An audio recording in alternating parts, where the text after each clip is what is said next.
Students good morning. ચાલો આપણે આજે કરીએ છીએ યુનિટ 5.2 નવું ચેપ્ટર, બરાબર છે, જેનું નામ છે પરિવર્તન અને મનોતણાવ સંચાલન. એમાં ચેપ્ટર છે સંઘર્ષ નિવારણનું સંચાલન, એટલે કે મેનેજ રિઝોલ્યુશન ઓફ કોન્ફ્લિક્ટ. તો આ ચેપ્ટરની અંદર આપણે કરવાના છે મજૂર સંઘના ઉદ્દેશો, એટલે કે ઓબ્જેક્ટિવ્સ ઓફ ટ્રેડ યુનિયન્સ, મજૂર સંઘના કાર્યો એટલે કે ફંક્શન્સ ઓફ ટ્રેડ યુનિયન્સ, ધ્યેય નિર્ધારણ, ધ્યેય સિદ્ધિ અને પરિવર્તન સંચાલનમાં મજૂર સંઘોની નક્કર ભૂમિકા, એટલે constructive role of trade unions in goal settings, achievement and change in management, સંઘર્ષના કારણો એટલે કે કોઝિસ ઓફ કોન્ફ્લિક્ટ્સ, સંઘર્ષ નિવારણની પદ્ધતિઓ, techniques of resolution of conflicts. બરાબર છે. તો ચાલો આની અંદર જોઈએ આપણે પહેલાં એનું ઇન્ટ્રોડક્શન. તો એમાં લખેલું છે કે સંઘર્ષ એ માનવ વ્યવહારોમાંથી ઉદ્ભવતી એક સર્વસામાન્ય ઘટના છે.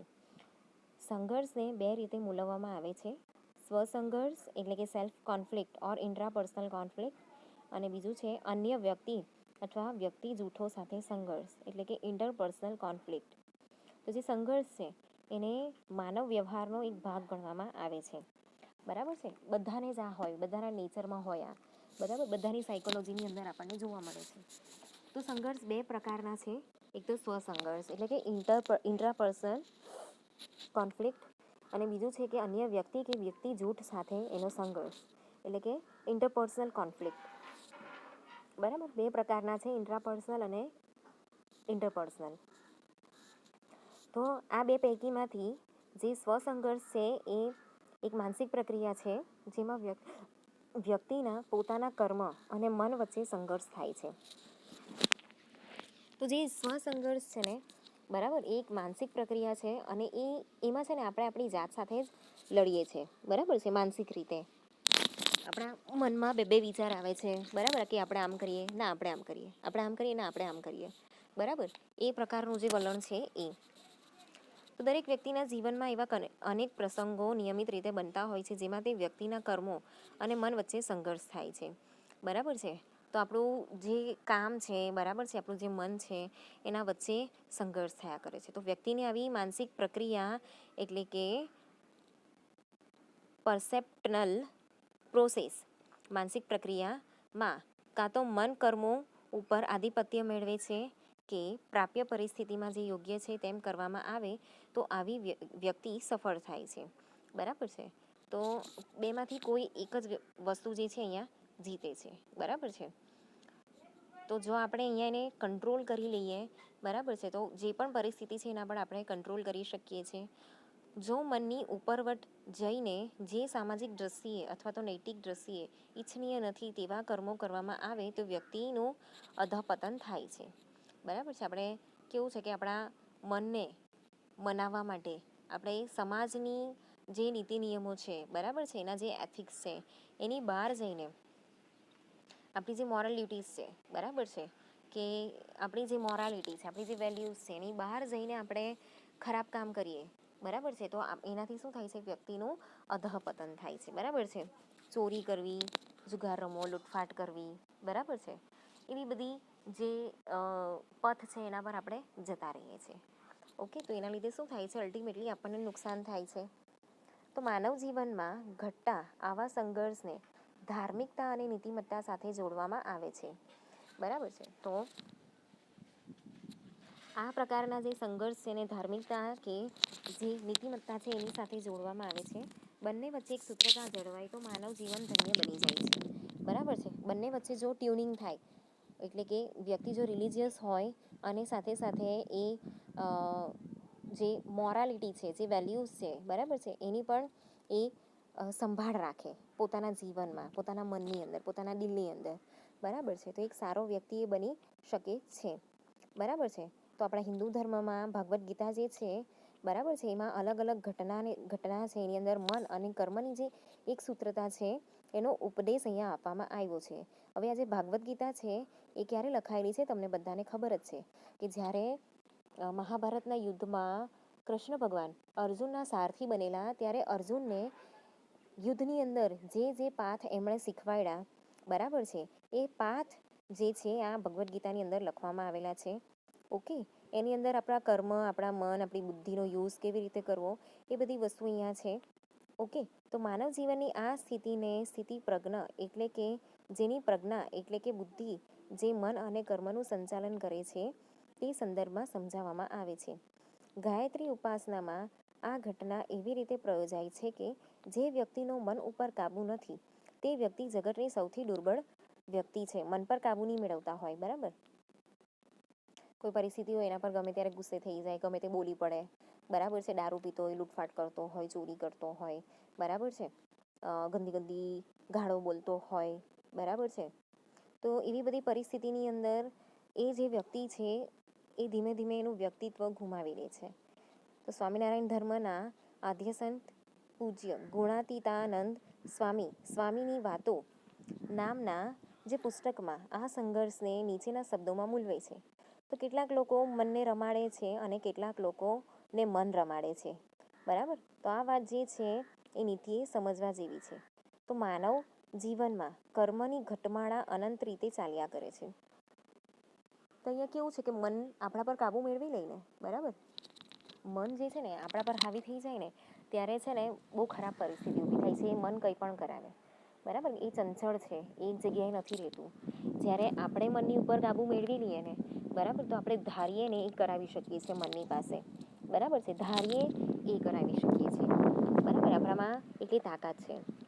તો માનવ જીવનમાં જે આપણે કર્મ કરીએ છીએ, બરાબર છે, એ કેવું છે કે ચાલ્યા કરે છે. પણ બધી આ જેટલા બી કર્મ છે, બરાબર છે, એ સારા કર્મ કરો, બધી વસ્તુને પોઝિટિવલી લેવું, બરાબર છે. એ જ બધા ધર્મમાં શીખવવામાં આવે છે. તો માનવતાને ઉજાગર કરતા નીતિમય અને સામાજિક રીતે ઇચ્છનીય એવી પ્રવૃત્તિ ચલાવતા માનવ જીવન સંઘર્ષ રહિતનું યોગ્ય અને મધુર બને છે. તો જ્યારે આપણે જે હ્યુમેનિટી છે, બરાબર છે, એને રિલેટેડ જેટલા નીતિ નિયમો આપણે બનાવેલા છે, બરાબર છે, જેને આપણે આપણા નેચરમાં ડેવલપ કરીએ છીએ નાનપણથી, બરાબર, જે આપણે શીખીએ છીએ, જે એઝ અ નૈતિક નિયમો પ્રમાણે આપણે એને પાડીએ છીએ, બરાબર, આપણા સ્વભાવમાં એને ડેવલપ કરીએ છીએ. તો એવી બધી જે વસ્તુ છે, બરાબર છે, તો ઓફકોર્સ એ સામાજિક રીતે ઇચ્છનીય હોવાની છે, બરાબર. તો માનવ જીવન જે સંઘર્ષ રહિત છે, બરાબર છે, એને આપણે અહીંયા એક ટ્યુનિંગમાં આપણે એને ચલાવી શકીએ છીએ, બરાબર છે. તો આથી જ માનવ વ્યવહારોથી ભરેલા આવા માહોલમાં આધુનિક સંચાલન ખ્યાલોમાં ધાર્મિક ગુણાંક એટલે કે સ્પિરિચ્યુઅલ કોટેન્ટના વિકાસને વિશેષ પ્રાધાન્ય આપવામાં આવે છે, બરાબર છે. કોઈ બી જગ્યાએ હોય આપણા નીતિ નિયમો જે છે, બરાબર, આપણું જે ટ્રેડિશન છે, આપણું જે ઇન્ડિયન ટ્રેડિશન છે, હવે બિઝનેસ હોય, મેનેજમેન્ટ હોય કે કંઈ પણ હોય, બરાબર છે, આપણા જે વેદ છે, જે ઉપનિષદો છે, બરાબર છે, જે આપણા શાસ્ત્રો છે, એમાંથી આપણે બહુ બધી વસ્તુ શીખવા મળે છે. એમાંથી આપણે બહુ બધી જે વસ્તુ છે ડેવલપ કરી છે એની અંદરથી ને આજે પણ આપણે એ ચલાવીએ છીએ, બરાબર છે. તો એને ધાર્મિક રીતે અહીંયા જોવામાં આવે છે, બરાબર. તો સામાજિક વ્યવસ્થામાં સદાચારી જીવન જીવવાની હિમાયત કરવામાં આવે છે, બરાબર. સાચું બોલવું, સારી રીતે જીવવું, બધાની સાથે સારી રીતે વ્યવહાર કરવો, સદાચારી જીવન. તો જગતના બધા જ ધર્મો અને તેના વડાઓ સ્વસંઘર્ષ નિવારીને સદાચારી જીવન જીવવાનો ઉપદેશ આપે છે, બરાબર. બધા જ ધર્મમાં આ કહેવામાં આવ્યું છે. તો બીજા પ્રકારનો જે સંઘર્ષ એ આંતરમાનવ સંઘર્ષ એટલે કે ઇન્ટરપર્સનલ કોન્ફ્લિક્ટ તરીકે અહીંયા ઓળખાય છે. તો સામાન્ય રીતે એક જ ઉદ્દેશને સિદ્ધ કરવા મટતા માનવો અથવા માનવ જૂથોના હિતો પરસ્પર વિરોધી પ્રકારના હોય, એટલે કે એકનું હિત જાળવતા બીજાના ત્યારે આંતરમાનવ સંઘર્ષ અનિવાર્ય બની જાય છે. તો અહીંયા જે ઇન્ટરપર્સનલ કોન્ફ્લિક્ટ છે, બરાબર, એ ગુજરાતીમાં કહેવાય છે આંતરમાનવ સંઘર્ષ, બરાબર, એક બીજા પ્રકારના સંઘર્ષ છે. તો એની અંદર કેવું છે કે સામાન્ય રીતે એક જ ઉદ્દેશ્ય સિદ્ધ કરવા આપણે બધા મટતા હોઈએ છીએ, બધા જ, બરાબર છે. તો માનવ જૂથોના જે હિતો છે, બરાબર છે, ઇન્ટરેસ્ટ ઓર સ્ટાક, એમાં છે ને કેટલીક વાર આપણે વિરોધીપણું જોવા મળે છે. કેવી રીતે કે એકનું હિત થતું હોય તો જે બીજું છે એનું અહિત અહીંયા આપણને દેખાય છે. તો ત્યારે આંતરમાનવ સંઘર્ષ જે છે અહીંયા અનિવાર્ય બની જાય છે, બરાબર. તો જેમ કે વ્યક્તિની ઈચ્છા અને સમાજની આવશ્યકતા, વેપારી અને ગ્રાહક માલિક અને કર્મચારી, ધંધાકીય પ્રવૃત્તિ અને સમાજ, ધંધો અને કરવેરા સત્તા, ધંધાકીય પ્રવૃત્તિ અને સરકારી નિયંત્રણો કરતી સંસ્થા વગેરે. તો અહીંયા જે આંતરમાનવ સંઘર્ષ જે છે એ બની જાય છે, તો એમાં કેવી કેવી વસ્તુઓ હોય છે કે વ્યક્તિની ઈચ્છા હોય, બરાબર, સમાજની આવશ્યકતા હોય, વેપારી અને ગ્રાહક હોય, માલિક અને કર્મચારી, ધંધાકીય પ્રવૃત્તિ અને સમાજ, ધંધો અને કરવેરા સત્તા, ધંધાકીય પ્રવૃત્તિ અને સરકારી નિયંત્રણો. એ બધી જે સંસ્થાઓ છે એ લોકો વચ્ચે આવી બધી કોન્ફ્લિક્ટ ઊભી થઈ શકે છે. તો જુદી જુદી વ્યક્તિ અને પક્ષકારો જે છે, બરાબર છે, તો એ લોકોના હિતો ટકરાવાથી સંઘર્ષ અહીંયા અનિવાર્ય બને છે. તો સંઘર્ષના ટકરાવથી ઉભય પક્ષને નુકસાન થાય છે, બરાબર છે. તો સંઘર્ષના લીધે છે ને કોઈ બી બેમાંથી કોઈ એક પક્ષને અહીંયા નુકસાન થઈ શકે છે. તો આવી પરિસ્થિતિમાં સંઘર્ષ સંચાલન એટલે કે કોન્ફ્લિક્ટ મેનેજમેન્ટ એક અનિવાર્ય ઘટના બની જાય છે. તો સંઘર્ષ સંચાલન એ સંઘર્ષની વિન લૂઝ સ્થિતિ છે અને તેમાંથી પરિણમતી લૂઝ સ્થિતિને વિન વિન પરિસ્થિતિમાં રૂપાંતરણ કરી શકાય છે. આ વસ્તુ જે છે આપણે ગેમ થિયરીની અંદર જોઈ ગયા છે, બરાબર. તો આવી વિન વિન સ્થિતિને ઇચ્છનીય માનવ વ્યવહાર ગણવામાં આવે છે. તો આ પ્રકારની સ્થિતિમાં માનવ વ્યવહાર જે ટાંટિયા ખેંચ લેગ પુલિંગ સ્વરૂપનો હોય છે તે હાથ પકડ એટલે કે હેન્ડ પિકિંગ સ્વરૂપનો બની જાય છે. આપણે એકબીજાને સાથ આપીએ, વિન વિન સિચ્યુએશન ઊભી કરીએ તો જે ટાંટિયા ખેંચીએ છીએ ને, બરાબર છે, વિન લૂઝ કે લૂઝ ટાંટિયા ખેંચવાની પ્રક્રિયા, એની જગ્યા પર આપણે હેન્ડ પિકિંગ કરીએ, વિન વિન સિચ્યુએશન ઊભી કરીએ તો બંને પક્ષકારો જે છે એને અહીંયા લાભ જે છે એ પુરવાર થાય છે. તો અહીંયા નીચે છે ને એક કાર્ટૂન આપેલું છે ગધેડાનું, બરાબર. જો બંને એકબીજા તરફ ખેંચાય છે, એનાથી શું થાય છે, આ લૂઝ સિચ્યુએશન ઊભી થાય છે, બરાબર છે. હવે આમાંથી શું થશે, વચ્ચેથી દોરડું તૂટી જાય તો એક કદાચ નીચે પાણી હોય તો પાણીમાં પડી જાય, કાં તો બંનેને નુકસાન થાય, એક ટકી જાય ને એક પડી જાય, બરાબર છે. પણ જો બંને એક સરખી એક જ દિશામાં ચાલે છે, ખબર છે કે એક જ દોરીમાં બંધાયેલા છે, ઓકે, તો એક જ દિશામાં બંને જાય, વિન વિન સિચ્યુએશન ઊભી કરે, બરાબર છે. તો અહીંયા એ લોકો એક વિન વિન સિચ્યુએશન ઊભી કરીને પોતાના માટે ફાયદો જે છે એ ઊભો કરી શકે છે, બરાબર. જો બંને બાજુ ઘાસના પૂડા મૂકેલા છે, બરાબર છે. હવે બંને જણા ઘાસના પૂડા તો ખાઈ શકે છે, પણ કેવું છે, વારા ફરતી ખાવું પડે, ઓકે. તો આ સાઈડનો જે ગધેડો છે, બરાબર છે, આ સાઈડનો જે ગધેડો છે, બરાબર, એ અહીંયા ઘાસ ખાવા જાય તો એને બી અહીંયા જવું પડે, બરાબર છે. હવે જો આ સાઈડનો જે ગધેડો છે ને એને અહીંયા ઘાસ ખાવાનું હોય ને તો આણે અહીંયા આવવું પડે, બરાબર છે. પણ બંને એવું કે ના અમે એક હાથે જ ઘાસ ખાવાના, ને જગ્યા જો અહીંયા બંને પહોંચી જ નથી શકતા, દોરડાથી બાંધેલા છે બંનેને, બરાબર છે. તો અહીંયા એ લોકોનો કંઈ ભલીવાર થવાનો નથી, બરાબર.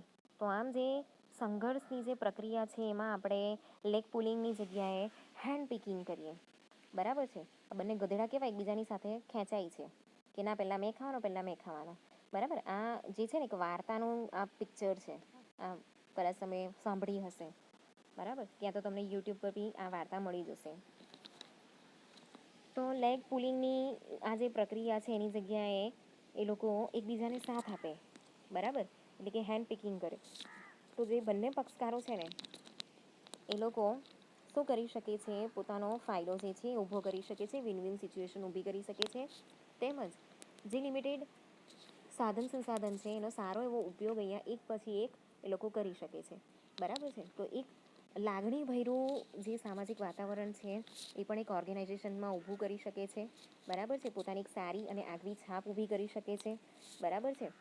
અને જો એ લોકો આવી રીતે કેવું છે કે ટ્યુનિંગવાળું એક નેચર રાખે, બરાબર, તો એનાથી કેવું છે કે એ લોકોની ઇમ્પ્રેશન સારી પડતી હોય ને તો એનો સીધી અસર એ લોકોનું કામ છે, એ લોકોનો જે પ્રોજેક્ટ છે એના પર બી અહીંયા પડે છે, બરાબર છે. તો અહીંયા આગળ એક એક્ઝામ્પલ બીજું આપેલું છે કે જે માલિક અને કર્મચારી છે એ પોતાના હિતોને અલગ રીતે મૂલવે છે. ઓફકોર્સ એવું જ થવાનું છે. જ્યારે માલિક કર્મચારીનું શોષણ કરે તેના હિતની ઉપેક્ષા કરીને જ્યારે વધુ નફો પ્રાપ્ત કરવાની પદ્ધતિ અપનાવે છે ત્યારે ઔદ્યોગિક સંઘર્ષ અને વિવાદ દ્વારા તેઓના વ્યવહારો કલુષિત બને છે, બરાબર છે. તો જે માલિક છે એ અહીંયા કેવું છે, કર્મચારીનું શોષણ કરીને એના હિતો જે છે એને ધ્યાનમાં લેતા નથી અને ખાલી પોતાનો જ ફાયદો જે છે કે નફો છે અહીંયા જોયા કરે છે. તેના લીધે અહીંયા સંઘર્ષ અને વિવાદ ઓફકોર્સ ઊભા થવાના છે. તો તેના પરિણામ સ્વરૂપ અચરાતા દરેક કાર્યો એટલે કે કર્મચારીઓની હડતાળ, માલિકની તાળાબંધી, બરાબર છે, તે બંને પક્ષકારોને નુકસાનકારક અહીંયા પુરવાર થાય છે. બરાબર છે. તો એના લીધે જ આ મજૂર સંઘ જે છે એની સ્થાપના કરવામાં આવેલી છે. તો આપણે આગળના લેક્ચરમાં જોઈશું કે એનું મતલબ મજૂર સંઘ શું છે, એનું મહત્વ શું છે, એ બધી વસ્તુ જોઈશું.